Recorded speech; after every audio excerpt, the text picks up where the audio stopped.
এখন আমরা নামাজ পুষালে পড়তেছি না পুষালে পড়তেছি না, আসলে নামাজ পোষা পুষি, কথা বলেন। এই দায়িত্ব আমাদের নয়, এই দায়িত্বটা হলো গভর্নমেন্টের।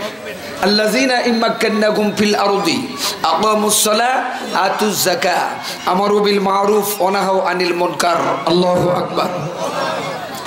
মুসলমান দাবি করবে রাষ্ট্রের সরকার চেয়ারে বসবে, সর্বপ্রথমে 4 দফা কর্মসূচি পালন করবে।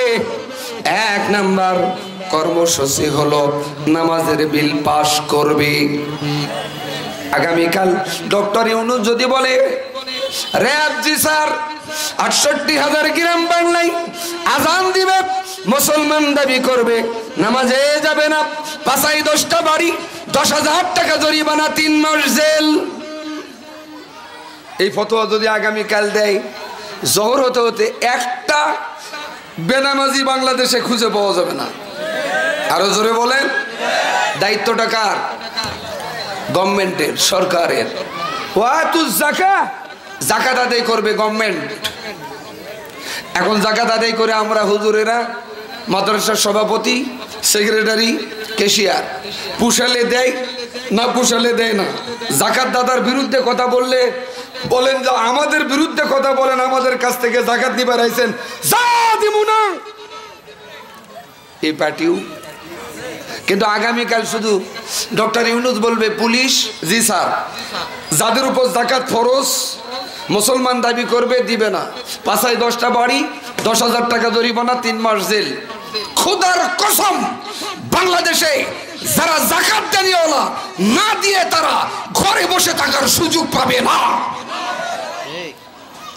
দায়িত্ব কার? সরকারের। আমার বিল মারুফ,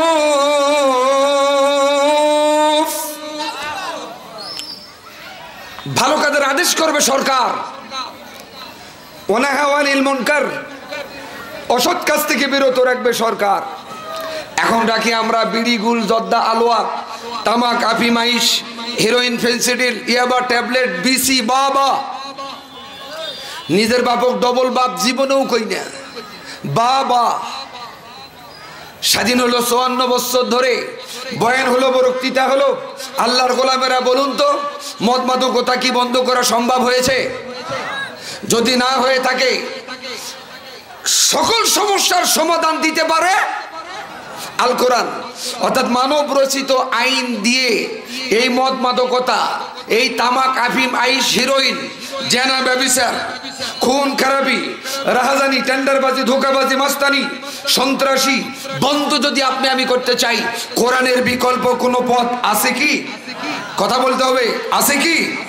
এজন্য কোরআন কোরআনের জায়গায় থাকলে চলবে না। দলমত নির্বিশেষে এই কোরআন পার্লামেন্টে যাক আগামী দিন, সংবিধানের কিতাব হোক।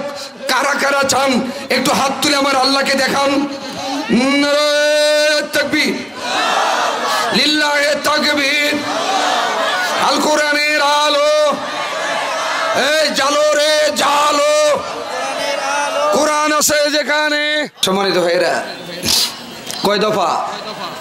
4 দফা। 1 নম্বর হলো নামাজের বিল পাস, 2 নম্বর যাকাত, 3 নম্বর হলো ভালো কাজের আদেশ, 4 নম্বর অসৎ কাজ থেকে বিরত। এই 4টা আমল যদি গভর্নমেন্ট করে, আচ্ছা বলেন তো আল্লাহর গোলামেরা, ওয়াজের দরকার আছে? এই আমাদের আর ডাকাত দরকার আছে? আমি মনে করি নাই, হুজুরও তাই মনে করবে, ঠিক কিনা? 1 নাম্বার হলো 5 ওয়াক্ত নামাজ, মহিলারাও পড়বে, পুরুষেরাও পড়বে। এ হুকুম কার? কিন্তু আমার দেশের মা বোনেরা 5 ওয়াক্ত নামাজ পড়ে ঠিক, জোহরের নামাজ আসরের একটু আগে। তেরোয়ানিয়ার মা বোনের কি খবর আমার জানা নাই, এটা আমার এলাকার কথা বলতেছি। আসরের নামাজ মাগরিবের একটু আগে পড়ে, কিন্তু এই যুবকেরা 5 ওয়াক্ত না পড়লেও 3 ওয়াক্ত নামাজ কাজা করে, 2 ঈদ আর শুক্রবার। এ পার্টিও আছে না নাই?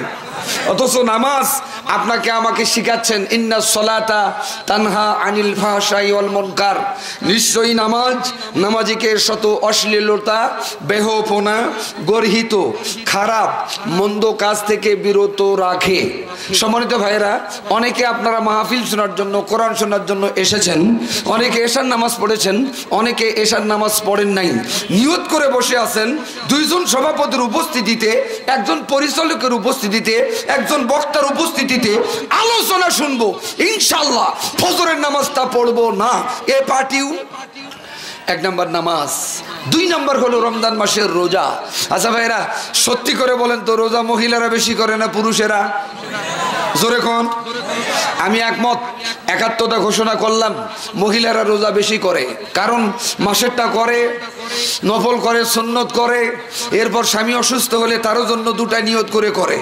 আপনার স্ত্রীও তো অসুস্থ হতে পারে, আপনি কয়টা রোজা মান্যত করেছেন? বরং একটাও করেন নেই, বলছেন কতক্ষণে মরে, মরলেই 1.5-2 লাখ। এ পার্টিও কথা কয় না। হাজি হজ করে আসার পর ছেলে বিয়াও দিবে, পালসার গাড়ি ছাড়া বিয়াও দেয় না। এটা টাটকা শয়তান হাজি, এটার হজ হয় নাই। কথা কয় না। মেয়ে পাবে 5 বিঘা, 5 কাঠা দিয়ে বলে মা দুধে ভাতে খাস, এটা টাটকা শয়তান হাজি। হাজির কলম ধরার কোনো অধিকার, এখতিয়ার আছে কি? নাই। আপনি মারা যাবেন, সম্পদ যাই যতটুকুন পাবে তারা বাটে ছুঁড়ে নিবে, কিন্তু আপনি আগেই কলম ধরে আপনার মেয়েকে ঠকালেন আর দোয়া করে দিলেন ধুতে ভাতে খাস। আপনার সে পাক্কা শয়তান আর দুনিয়াত একটাও নাই। যারা ঠিক বলে নেই তারা ওই তরিকার লোক। জোরে বলেন ঠিক, আরো জোরে, আরো জোরে এভাবে বলবেন। 2 নাম্বার রোজা। কিন্তু আমার দেশের যুবকেরা রমজান মাস আসলে বলে হুজুর একটা মশলা দেন তো। কি মশলা ভাই? বলেন হুজুর শুকনা জিনিস খেয়ে রোজা হবে না, তার মানে হারামি বিড়ি খাবে। এখনো মানুষের অনেকে আছে কোমরও হাত দিলে, সভাপতি সাহেব দেখেন, কোমরও হাত দিলে 2-1 জনের বিড়ি পাওয়া, এটা 99% সন্দেহ আছে। পেতেও পারি, আজকেও যদি কারো কোমরও হাত দেওয়া যায়, যদি পকেটও হাত দেওয়া যায়, বিড়ি 100%। কথা কয় না। বিড়ি খাওয়া মানুষ যদি নামাজের কাতার দাঁড়ায় মনে হয় নিয়ত ছাড়ে ওর গালত কয়েকটা। কুল্লু মুস্কিরুন হারামুন, সমস্ত নেশাদ্রব্য হারাম, তার ভিতরে বিড়িও হারাম। বিড়ি খোরের হাতে গন্ধ, পায়ে গন্ধ, গায়ে গন্ধ, জামাতে গন্ধ, পাঞ্জাবিতে গন্ধ, শার্টে গন্ধ, আমার ওই সন্দেহ ওর বউ ভাত খায় কেমনে রে? কথা কয় না। 2 নাম্বার রোজা। 3 নাম্বার হলো স্বামীর খেদমত। সুবহানাল্লাহ বলবেন না? মা বোনদের দৃষ্টি আকর্ষণ করে বলছি, নবীজি বলেছেন তোমার স্বামী আছে, তোমার স্বামীর খেদমত করবা, সন্তুষ্ট করবা। আল্লাহ না করুক আজকে রাত্রেই যদি তুমি মারা যাও, তোমার স্বামী শুধু বলবে আল্লাহ আমার স্ত্রী আমার কাছে ভালো ছিল, শুধু এতটুকুন সত্য সাক্ষ্য দিবে, আল্লাহ আপনার অতীত জীবনের সমস্ত ভুল মাফ করে দিবে, আপনার কবরটা আল্লাহ জান্নাতের বাগান বানিয়ে দিবে। কিন্তু বর্তমানে স্ত্রী মারা গেলে স্বামী ভালো বলবে আমার মনে হয় না, কারণ 15 বছর ঘর সংসার করলাম, কি জ্বালানটা জ্বালাইছে দুনিয়ার কেউ না জানলে ওর স্বামী ভালো জানে। আবার স্ত্রী যদি বলে আল্লাহ আমার স্বামী আমার কাছে ভালো, আল্লাহ না করুক আপনি মারা যাবেন, স্ত্রী শুধু ভালো বলবে, আপনিও জান্নাতি। সুবহানাল্লাহ কোন। কিন্তু বর্তমানে তো শুধু সিটারি আর বাটপাড়ি।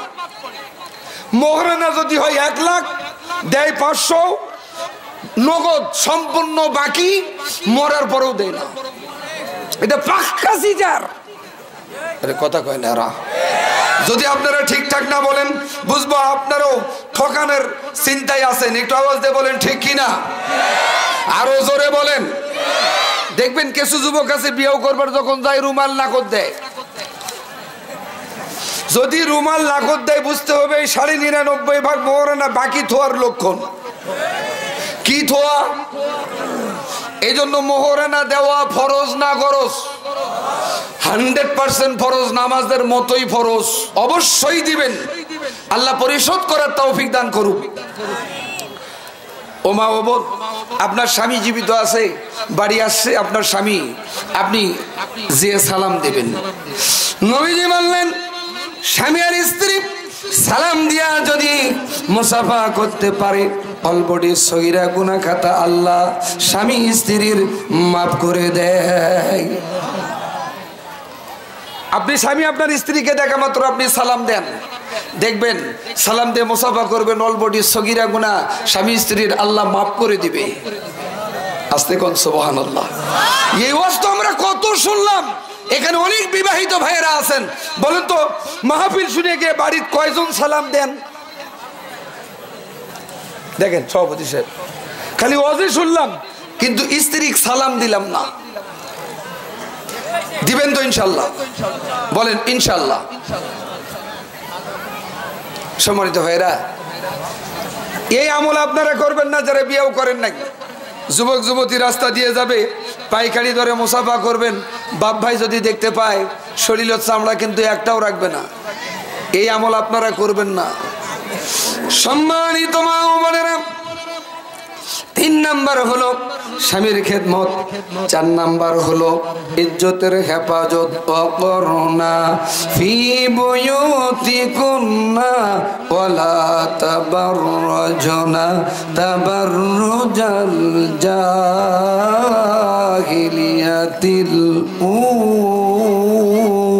উলা। নবী হে, আপনার স্ত্রী আপনার কন্যারা বাড়ির থেকে বেরোতে পারবে না, তা না অবশ্যই বেরোবে, নিশ্চয়ই বেরোবে। বুকের উপর একটা বড় চাদর দিবে, ওড়না দিবে।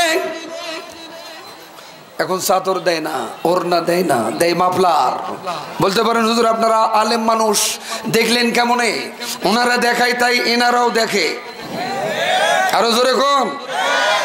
স্বাধীনতার 54 বছর ধরে ওয়াজ হলো, আওয়াজ হলো, পরিমাণ মতো আমল করলে একটা মহিলাও বেপরদায় ঘুরতো না। বিশ্বাস করুন, কোরআনের জায়গায় আছে, বাস্তবায়ন নাই। এ কোরআন পার্লামেন্টে যাবে, আর পার্লামেন্টের সদস্যরা ফরজিয়াতের হুকুম আগামীকাল থেকে বাস্তবায়ন করবে। আল্লাহর কসম করে বলি, বাংলাদেশে একটা মহিলাও বেপরদায় ঘোরার সাহস পাবে না। দায়িত্ব কার? কয় আল্লাহ। সরকারের দায়িত্ব নিয়েছে আমরা, এজন্য ওয়াজ করি, ব্লাউজের ইঞ্চি খালি কমতেই থাকে। কথা ঠিক কিনা? 4টা। 1 নাম্বার নামাজ, বলেন 1 নাম্বার নামাজ, 2 নাম্বার রোজা, 3 নাম্বার স্বামীর খেদমত, 4 নাম্বার ইজ্জতের হেফাজত। স্বামীর উপস্থিতিতে অনুপস্থিতিতে ইজ্জতের হেফাজত করবেন। এই 4টে আমল করবেন, 8টা জান্নাতের যে কোনো দরওয়াজা দিয়ে বিনা হিসেবে আল্লাহর জান্নাত যাবেন। মা বোনদেরকে জান্নাত পর্যন্ত রাখলাম, এখন আপনাদের ওয়াজ করবার লাগি। এইদিকে তাকান, আমি ছোট্ট করে সূরা হামিম সেজদার একটা আয়াতে কারিমা তেলাওয়াত করেছিলাম। নবী যে আয়াতে কারিমা তেলাওয়াত করলেন, ইন্নাল্লাযীনা ক্বালু রাব্বুনাল্লাহু সুম্মা ইসতাকামু তাতানাজ্জালু আলাইহিমুল মালাইকাতু আল্লা তাখাফু ওয়া লা তাহজানু ওয়া আবশিরু বিল জান্নাতিল্লাতী কুনতুম তুআদুন। ভাইরা বলেন তো কথাটা কার? নবী যে আয়াতে কারিমা তেলাওয়াত করলেন মসজিদে নববীর ভিতরে, সুবহানাল্লাহ বলেন, আরো জোরে বলেন।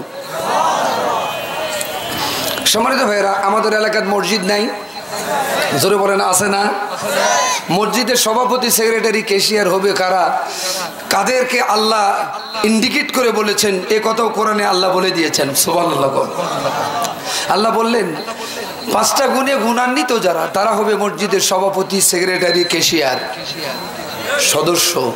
তার ভিতরে অন দ্য পয়েন্ট, ইন্নামা ইয়ামুরু মাসাজিদাল্লাহি মান আমানা বিল্লাহ, আল্লাহর উপর ঈমান আনবে যারা তারা। সুবহানাল্লাহ। আর ঈমান আনবে যারা তারা ভালো কাজও করবে। কথা বলেন ঠিক কিনা? আমি প্রথম আয়াতেই বলেছিলাম 2টি কাজের বিনিময়ে আল্লাহ জান্নাত দিবেন। ঈমান আনার পর ভালো কাজ করবেন, বিনিময়ে জান্নাত দিবেন। সেই জান্নাতটার নাম হলো জান্নাতুল ফেরদাউস। মান আমানা বিল্লাহি ওয়াল ইয়াউমিল আখির, আখিরাতের প্রতি বিশ্বাস স্থাপন করতে হবে। ওয়া আকামুস সালাহ, এরপর নামাজ কায়েম করতে হবে। ওয়া আতুজ যাকাত, এরপর যাকাত আদায় করবে। সুবহানাল্লাহ কোন। এই চারটি গুণে গুণান্বিত যারা, তারা হবে মসজিদ ঘরের সভাপতি, সেক্রেটারি, ক্যাশিয়ার। সুবহানাল্লাহ কোন। কিন্তু বর্তমানে ঈমান নাই। কে বলেছেন? নামাজ পড়ি না তো কি হয়েছে, ঈমান পাকা আছে, এ পার্টির অভাব। আপনাদের এলাকার নাও থাকবার পরে বিভিন্ন জায়গায় এরকম কথা হয়। আমি আপনাদের মাঝে সবিনয় নিবেদন করব, আমরা এমন দাবি করব না। ঈমান আনতে হবে কার উপর?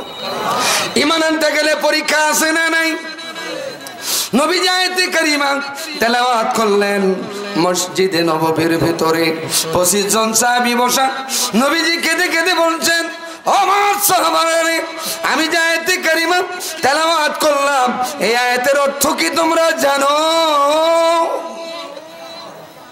এক সাহাবী বলছেন, ইয়া রাসূলুল্লাহ, আপনি যদি অনুমতি দেন এই আয়াতের অর্থের সাথে মক্কার একটা ঘটনার মিল আছে, আমি বলবো। সুবহানাল্লাহ। নবীজি বলছেন, বলো।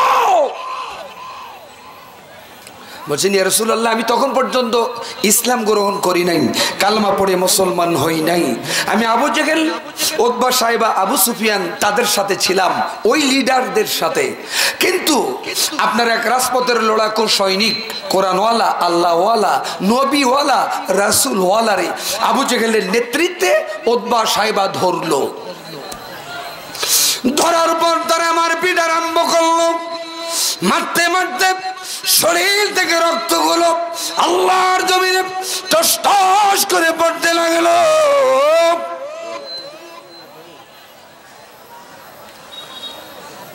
নবীজি বলছেন, সাহাবী, তারপর কি ঘটনা ঘটলো? বলছেন, ইয়া রাসূলুল্লাহ, রক্তগুলো টস টস করে পড়ে। উতবা, সাইবা বলছেন, আমাদের হাতে জীবন দিবি না ইসলামী আন্দোলন বন্ধ করে দিবি? মোহাম্মদের আল্লাহকে ভুলে যাবি? বলছেন, জীবন দিব, প্রয়োজন বোধে শহীদ হয়ে যাব, এরপরও বাতিলের কাছে মাথা নত করব না। ইসলামী আন্দোলন করা নেতা কর্মীরা ফাঁসির মঞ্চে গিয়েছেন, এরপরও বাতিলের কাছে মাথা নত করেন? জোরে কর, মাথা নত করেন? সুতরাং ওই আদর্শ প্রতিষ্ঠিত করতে গেলে আপনার আমার উপরেও এমন পরীক্ষা আসতে পারে, দিবার জন্য রাজি আছেন আপনারা? দেখি কারা কারা। লিল্লাহে তাকবীর, বলেন হ্যাঁ, লিল্লাহে তাকবীর। আল কোরআনের আলো, আল হাদিসের আলো, কোরআন আছে যেখানে, সুদ ঘুষ যেখানে, জেনাবে বিচার যেখানে, আলেম ওলামারা যে দলে, নারায়ে তাকবীর। আল্লাহ কবুল করুন। এমন সিদ্ধান্তের কথা যখন জানাই দিলেন, নবীর সাহাবীকে নবী বলেন, সাহাবী রে, তারপর কি ঘটনা ঘটলো? বলছেন, ইয়া রাসূলুল্লাহ, ইয়া হাবিবাল্লাহ। আবু জেহেল ডাক দিয়ে বলেন, রে লিডারেরা, আর দেরি করো না, মারপিট করে ইসলামী আন্দোলন বন্ধ করা যাবে না। শরীর থেকে রক্ত ঝরিয়ে ইসলামী আন্দোলন বন্ধ করা যাবে না। তাহলে লিডার বলুন কি করতে হবে? লিডার বললেন, ফাঁসির মঞ্চ তৈরি করো। আজকে আমরা যে ফাঁসির মঞ্চ দেখছি, এই ফাঁসির মঞ্চ আজকের নয়, আজ থেকে ১৫০০ পূর্বের আগের ফাঁসির মঞ্চ। বলতেছেন, লিডার ফাঁসির মঞ্চ তৈরি করে কি করব? বলতেছেন, তাকে ফাঁসিতে ঝুলন্ত অবস্থায় মারতে হবে। তার মানে পরের প্রজন্ম যাতে করে ইসলামী আন্দোলনে শরিক না হতে পারে, এই ভয়, এই ভীতি প্রত্যেক মুসলমানের অন্তরে থাকে। কিন্তু ওই বোকাশ্বরকে বসবাস করা আবু জেহেলের জানা নাই, যত রক্ত ঝরবে, যত ফাঁসির মঞ্চে জীবন চলে যাবে, ইসলামী আন্দোলন তত দ্রুত গতিতে এগিয়ে যাবে। কথা বলেন, কথা ঠিক কিনা? সম্মানিত ভাইয়েরা, গভীর মনোযোগ। ফাঁসির মঞ্চ তৈরি করা হলো। মোহাম্মদের অনুসারী ইসলামী আন্দোলনের কর্মী তারে নিয়ে আসলেন ফাঁসির মঞ্চে। দুইটা হাত দুই পাশে বেঁধে ফেললেন, গলায় রশি পরাই দিলেন। উতবা সাইবা মঞ্চে, মঞ্চ থেকে সাইবা নেমে গেল, উতবা রয়ে গেল। উতবা ডাক দিয়ে বলেন, রে মুহাম্মদের অনুসারী, এখনো সময় আছে, আমাদের হাতে জীবন দিবি না ফাঁসির মঞ্চে জীবন দিবি না ইসলামী আন্দোলন বন্ধ করে দিবি? বলছেন আমি যদি লক্ষবার হায়াত পাই, লক্ষবার আমি ফাঁসির মঞ্চে জীবন দেব, প্রয়োজন বোধে বাতিল সরকারের কাছে মাথা নত করব। সুবহানাল্লাহ বলেন। এমন সিদ্ধান্তের কথা যখন জানাই দিলেন, উতবা সাইবারে ডাক দিয়ে বলেন, সাইবা আর দেরি করো না, ধারালো অস্ত্রটা দিয়ে দাও। বর্ণনাকারী বলেন, ইয়া রাসূলুল্লাহ, ইয়া হাবিবাল্লাহ, আমি দূর থেকে তাকাইলাম, সাইবা এবার উতবার হাতে ধারালো অস্ত্র দিলেন। অস্ত্র দিবার সাথে সাথে রাগে রাগান্বিত হইয়া ডান হাতের বাহুর উপরে আঘাত করলেন, হাতটা কেটে মঞ্চে পড়ে গেল, থিমকি দিয়া রক্তগুলো বের হইতে লাগলো। মারহাবা বলবেন না? আরো জোরে বলেন। মঞ্চ লালে লাল। বর্ণনাকারীকে নবী বলছেন, তারপর কি হলো? বলছেন, ইয়া রাসূলুল্লাহ, হাতটা যখন কেটে মঞ্চে পড়ে গেল, থিমকি দিয়ে যখন রক্তগুলো বেরোইতে লাগলো, আমি চোখের দিকে তাকালাম, মুখের দিকে তাকালাম, তার চোখে কোনো পানি নাই, মুখে মিষ্টি হাসি, চিৎকার মেরে বলেন আল্লাহু আকবার। নবীও কান্দে, নবীর সাহাবারাও কান্দে। নবী ডাক দিয়ে সাহাবীরা বলেন, তারপর কি ঘটনা ঘটলো? বলছেন, ইয়া রাসূলুল্লাহ, ইয়া হাবিবাল্লাহ। এবার উতবা মঞ্চ থেকে নেমে গেল, সাইবা মঞ্চে উঠলো, বলতেছেন, রে মুহাম্মদের অনুসারী, এখনো সময় আছে, একটা হাত কেটে দিয়েছি, এখনো একটা হাত, দুইটা পা, জীবনটা তো তোমার বেঁচে আছে। বলছেন, রে সাইবা, প্রয়োজন বোধে আরো একটা হাত দিব, দুইটা পা দিব, প্রয়োজন বোধে ফাঁসির মঞ্চে জীবন দিব, বাতিল সরকারের কাছে মাথা নত করব না। এমন সিদ্ধান্তের কথা যখন জানাই দিলেন, উতবারে ডাক দিয়ে বলেন, ভাই উতবারে, ধারালো অস্ত্রটা দাও।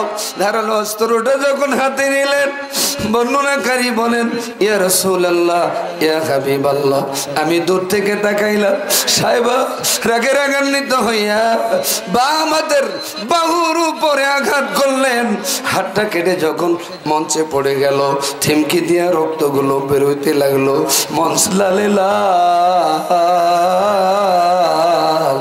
আমি তখন পর্যন্ত চোখের দিকে তাকাইলাম, মুখের দিকে তাকাইলাম, চোখে কোনো তখন পর্যন্ত পানি নাই, মুখে মিষ্টি হাসি। ঈমান আনতে গেলে এমন পরীক্ষা আসতেই পারে। সম্মানিত ভাইরা, নবীও কান্দে, নবীর সাহাবারও মসজিদে নববীর ভিতরে কান্দে, কান্নার রোল পড়ে যায়, এই কান্নার থামে না। তার কি অপরাধ? একটা অপরাধ, আল্লাহ এবং তার নবীকে মেনে নেওয়া।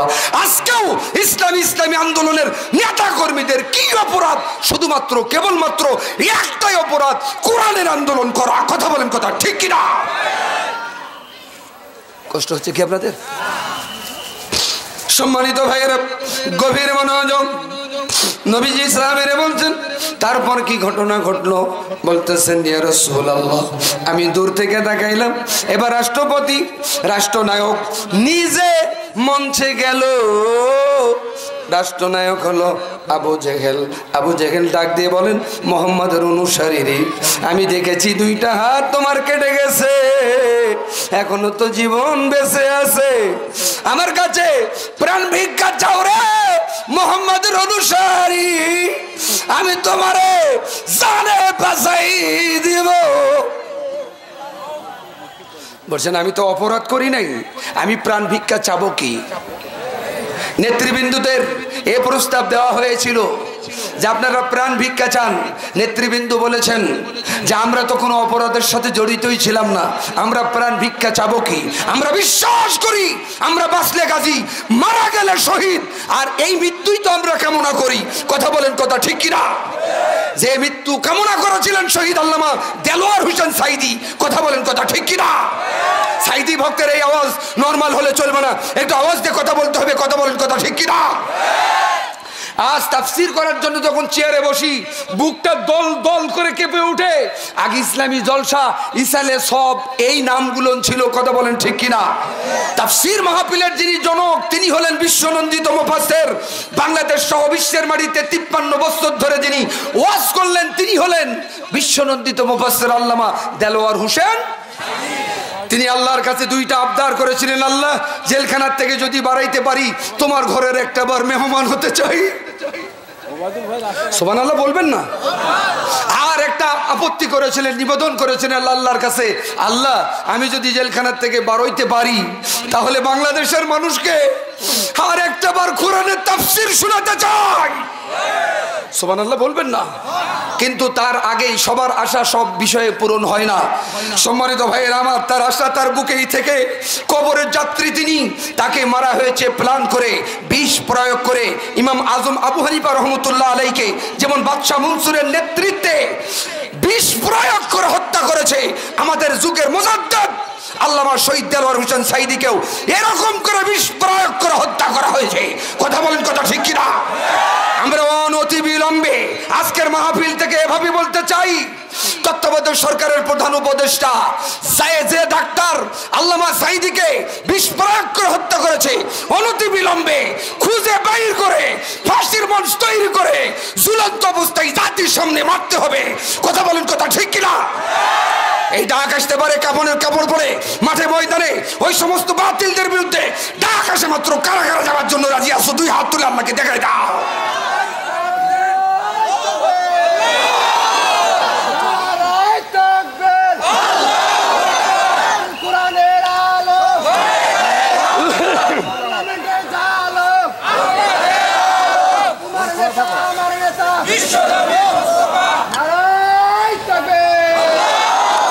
আলহামদুলিল্লাহ। কষ্ট হবে কি ভাইরা আমার? আমরা কোনো রাজনৈতিক দলকে নিয়ে কোনো কথা বলবো না, কিন্তু আল্লামা সাইদি সকল দলের ঊর্ধ্বে একটা মানুষ। কথা বলেন ঠিক কিনা? আওয়ামী লীগ ভালোবাসে, বিএনপি ভালোবাসে, জামাত ভালোবাসে, তাবলিগের ভাইয়েরা ভালোবাসে। শুধু কেন জানেন? তিনি কোরআনের কথা বলে। ঠিক কিনা? সম্মানিত ভাইয়েরা, আবু জাহেল ডাক দিয়ে মুহাম্মদের অনুসারীকে বলে, দুইটা হাত কেটে দিয়েছি, এখনো সময় আছে রে, আমার কাছে প্রাণ ভিক্ষা চাও, আমি জানে বাঁচাই দেব। বলছেন আমি তো অপরাধ করি নাই, আমি প্রাণ ভিক্ষা চাবো কেন? এ কথা বলাই রাগে রাগান্বিত হইয়া ওদবার সাহেবারে ডাক দিয়ে বলেন, রে ওদবা, রে সাহেবা, দেরি করো না, ধারালো অস্ত্রটা দিয়া দাও। ধারালো অস্ত্র নিলেন। বর্ণনাকারী বলে, ইয়া রাসূলুল্লাহ, ইয়া হাবিবাল্লাহ। আবু জাহেল রাগে রাগান্বিত হইয়া পায়ের উরু পর্যন্ত দুইটা পা কেটে দিলেন। থিমকি দিয়ে রক্তগুলো বেরোইতে লাগলো।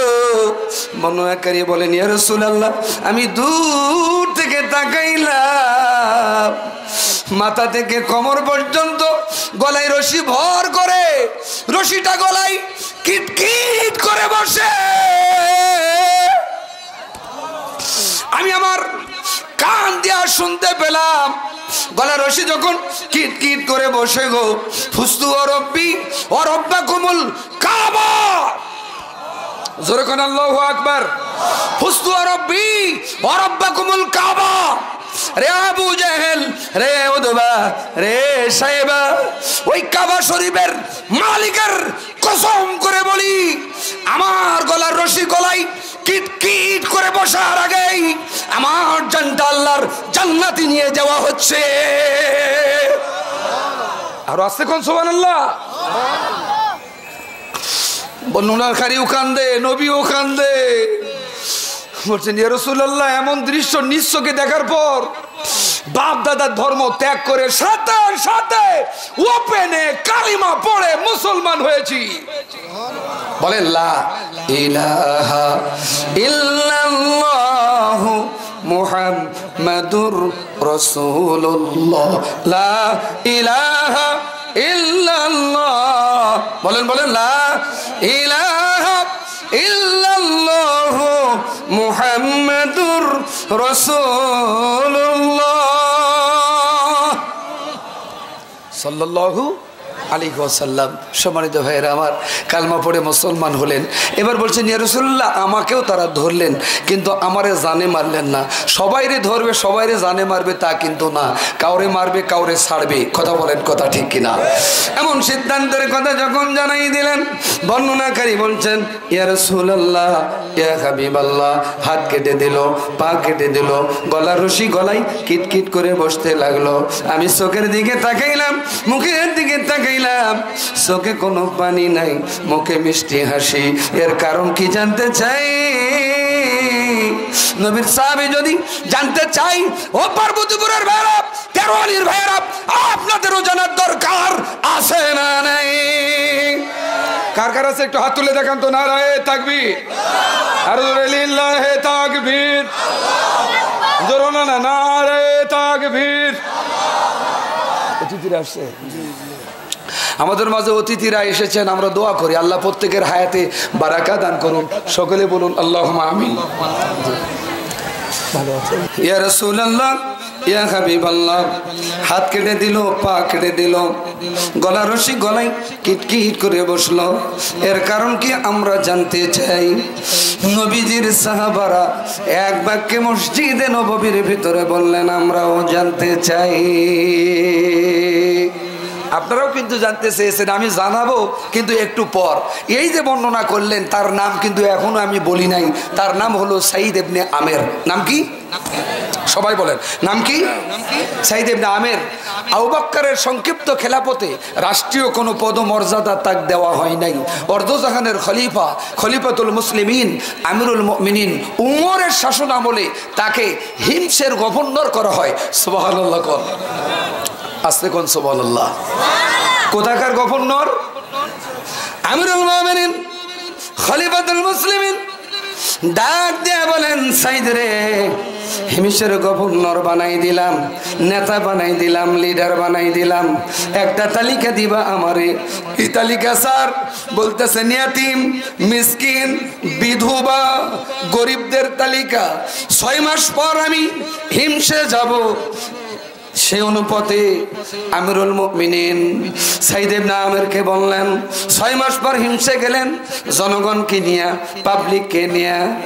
যখন নাকি সাঈদ ইবনে আমেরের কাছাকাছি, সাঈদ ইবনে আমের তালিকাটা দিয়া দিলেন। সুবহানাল্লাহ বলেন।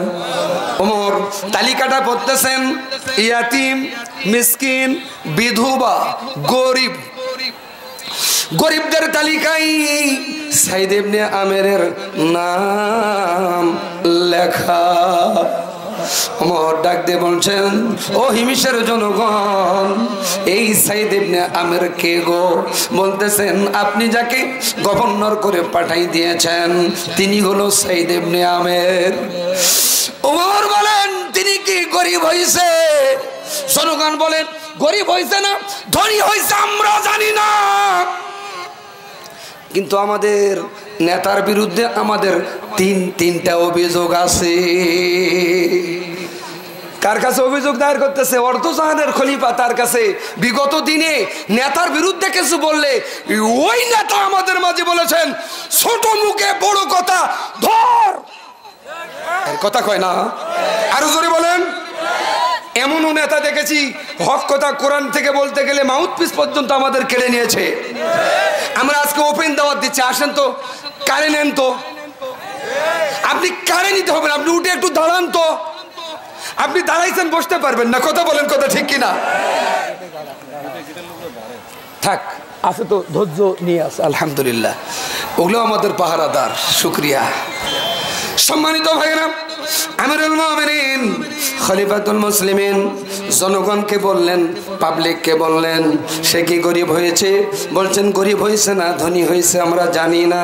ওগো খলিফাতুল মুসলিমিন, আমিরুল মুমিনিন, আমাদের নেতার বিরুদ্ধে আমাদের তিনটা অভিযোগ আছে। কয়টা? 1 নম্বর অভিযোগ, আমাদের নেতা লিডার অফিসে আসতে দেরি করে। 2 নম্বর অভিযোগ, আমিরুল মুমিনিন খলিফাতুল মুসলিমিন জনগণের সঙ্গে মাসের শেষে দিনের বেলা দুপুর বেলা দেখা করতে চেয়েও দেখা পর্যন্ত করে না। 3 নম্বর অভিযোগ, রাত্রের বেলায় জরুরি কাজ সারার জন্য ডাকতে গেলে দরজায় লক করি, দরজা নড়ে কিন্তু নেতা নড়েও না, জবাবও দেয় না। এমন নেতা আছে না নেই? আরো জোরে। কি নেতা নির্বাচনের আগে তোমার ভাই আমার ভাই উল্লুক ভাই ভাল্লুক ভাই, ভাল্লুকের চরিত্র ফুলের মতন পবিত্র, ভাল্লুকও যাব জাহান্নামত, এই ভাল্লুকের চেলারাও যাবে জাহান্নামত। কথা বলেন, কথা ঠিক কিনা? আমরা যেতে চাই কোথায়? জোরে কোন? জান্নাতে যেতে গেলে জান্নাতি মানুষদের সাথে আমাদেরকে থাকতে হবে। রাজি আছেন তো? আল্লাহ কবুল করুন। আমিরুল মুমিনিন খলিফাতুল মুসলিমিন আর বিলম্ব করলেন না, লেট করলেন না, দেরি করলেন না। ইজলাসে বসলেন, চেয়ারে বসলেন, বাদী বিবাদী কাঠ গাড়ায় উঠাই দিলেন। ওমর ডাক দিয়ে বলেন, সাইদ রে, তোমার বিরুদ্ধে 3টা অভিযোগ আছে। কয়টা? বলছেন আমিরুল মুমিনিন আমার বিরুদ্ধে 3টা অভিযোগ কি আমি জানতে পারি? ওমর বলতেছেন অবশ্যই জানতে পারো। 1 নম্বর অভিযোগ, অফিসে আসতে দেরি করো। 2 নম্বর অভিযোগ, মাসের শেষে দিনের বেলা দুপুর বেলা দেখা করতে চেয়েও দেখা পর্যন্ত জনগণের সঙ্গে করো না। 3 নম্বর অভিযোগ, রাত্রের বেলায় জরুরি কাজ সারার জন্য ডাকতে গেলে দরজায় লক করে, দরজা নড়ে কিন্তু তুমি জবাব পর্যন্ত দাও না। কথাগুলো কি সঠিক? বলছেন আমিরুল মুমিনিন আমার বিরুদ্ধে আনিত অভিযোগ একটাও মিথ্যা না। চিৎকার মেরে কোন সুবহানাল্লাহ। আমরাও নেতা পেয়েছিলাম, ভোট না নিয়েও এমপি। আরে কথা কয় না? ভোট না নিয়েও চেয়ারম্যান, ভোট না নিয়েও মেম্বার, আর ওদের মুখেই বড় কথা। আমরা বলতে গেলে অপরাধী। কথা বলেন। আজ বিচার হয় না, কিন্তু বিচার শুরু হয়েছে। এই বিচারের হাত থেকে পার পাবার কোন সুযোগ আছে কি? আমিরুল মুমিনিন বললেন, সাইদ রে, সঠিক কারণ দর্শাইতে পারলে তোমার চাকরি থাকবে, নইলে তোমার চাকরি থাকবে না। বলছেন আমিরুল মুমিনিন বলতাম না, বলতে বাধ্য হলাম। 1 নাম্বার অভিযোগ, সুবহানাল্লাহ খান, অফিসে আসতে দেরি হওয়ার পেছনে কারণ আমি গভর্নর, আমার টাকার অভাব নাই। এ টাকা আমার নয়, জনগণের, পাবলিকের। রাষ্ট্রীয় ভাতা যা পাই এ দিয়ে আমার সংসার পরিচালনা করি। ওগো খলিফাতুল মুসলিমিন, আমার বাড়িতে কোনো কাজের মানুষ নেই, আমার স্ত্রী অসুস্থ, ছোট্ট 2টা ছেলে মেয়ে, স্কুলে পাঠাই, স্ত্রীর সেবা করি, সংসারের যাবতীয় কাজ নিজ হাতে করি, এজন্য আমার অফিসে আসতে দেরি হয়ে যায়। উমর আল্লাহর দরবারে শুকরিয়া আদায় করে বলে, আল্লাহ, যে নেতা নিয়োগ দিয়েছে এ নেতা দুর্নীতিবাজ নেতা নয়। 2 নম্বর অভিযোগ, আমিরুল মুমিনিন বলতাম না, বলতে বাধ্য হলাম। মাসের শেষে দিনের বেলা দুপুর বেলা দেখা করতে চেয়েছি, দেখা করতে না পারার কারণ হলো আমার গায়ের জামা জুব্বা একটা নিজ হাতে মাসের শেষে দিনের বেলা ধৌত করে রোদ্রে শুকাইবার জন্য দিয়া দেই। পাবলিক আমারে এমন সময় এসে ডাকে, জনগণ আমাকে এমন সময় এসে ডাকে, বস্ত্রহীন অবস্থায় আমি আমার জনগণের সামনে যেতে পারি না। আমিরুল মুমিনিন আল্লাহর দরবারে শুকরিয়া আদায় করে বলেন, আল্লাহ, যে নেতা নিয়োগ দিয়েছি এই নেতা দুর্নীতিবাজ নেতা না। 3 নম্বর অভিযোগ, আমিরুল মুমিনিন খলিফাতুল মুসলিমিন রাত্রের বেলায় জরুরি কাজ সারার জন্য আমার দরজায় লক করে,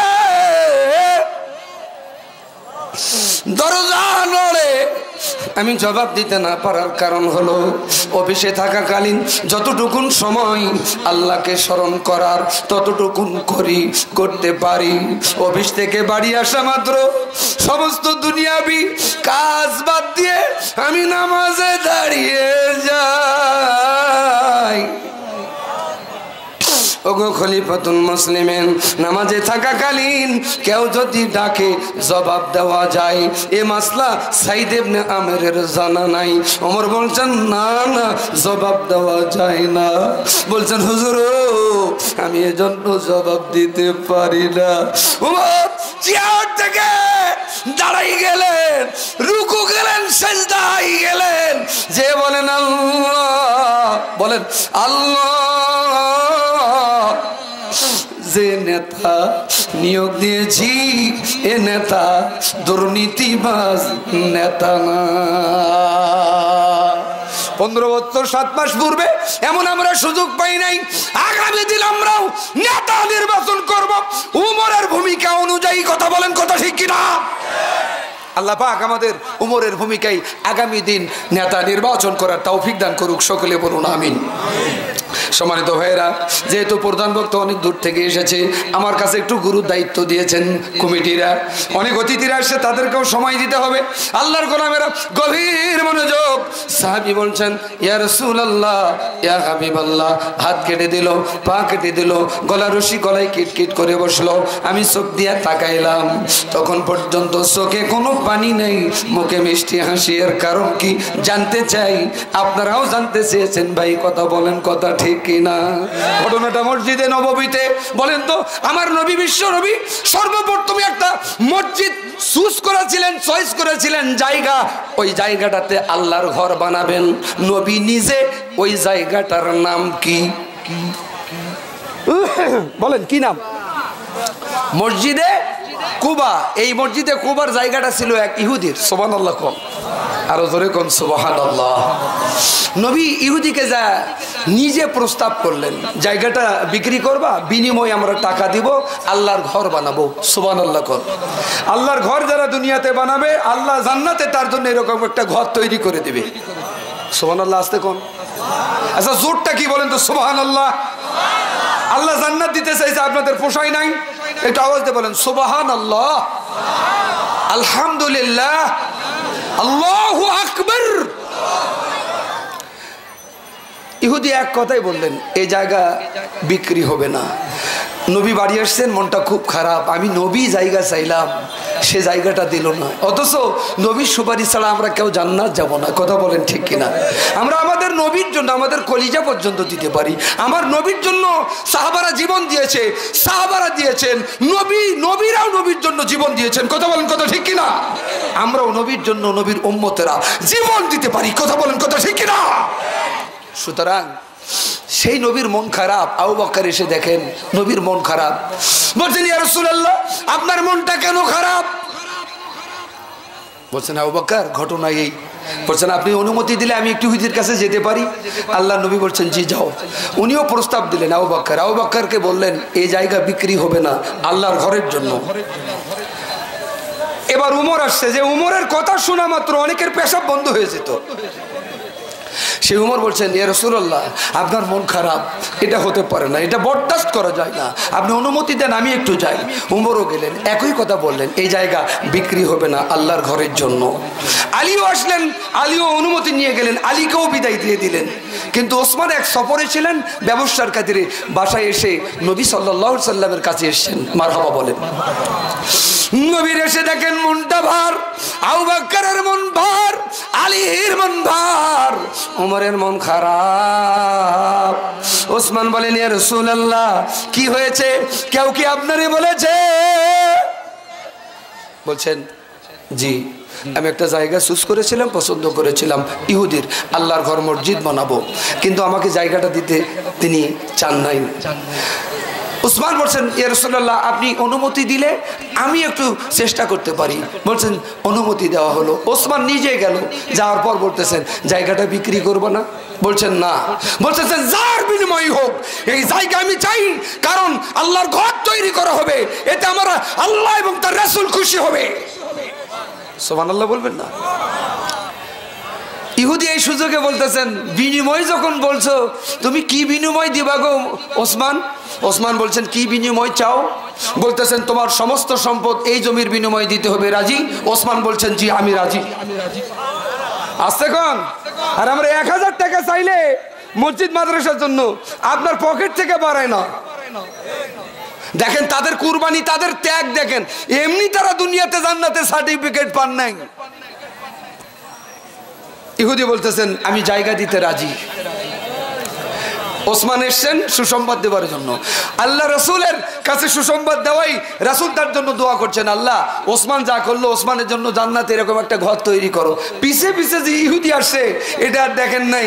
ইহুদি বলছেন ইয়া রাসূলুল্লাহ শুধু ওসমানের জন্য দোয়া করবেন, আমার জন্য করবেন না?